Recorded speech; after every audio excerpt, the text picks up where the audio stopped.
Truk pick-up berisi operator angkatan bersenjata Ukraina diledakkan di tepi kanan Dnieper. Rekamannya ramai beredar di media sosial Telegram pada Jumat 25 Oktober 2024. Kejadian seperti ini bukan kali pertama dialami militer Ukraina. Namun, penghancuran militer angkatan bersenjata Ukraina dengan bantuan Zala Lancet terjadi setiap hari. Penghancuran peralatan militer Ukraina cukup intens dilakukan pasukan Moskow di medan pertempuran. Kali ini, korbannya adalah operator drone FPV Ukraina yang menuju pemukiman Petrovka, wilayah Kherson.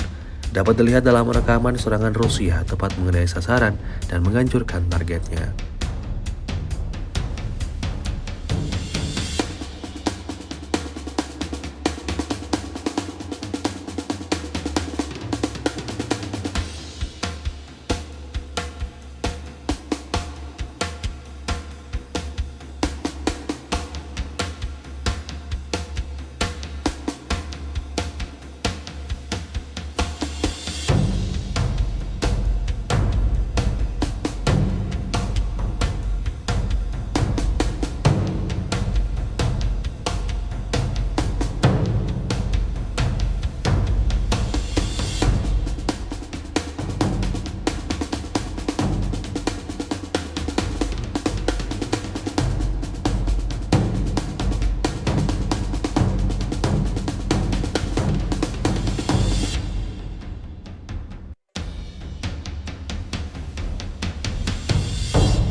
Download Tribun X sekarang, menghadirkan lokal menjadi Indonesia.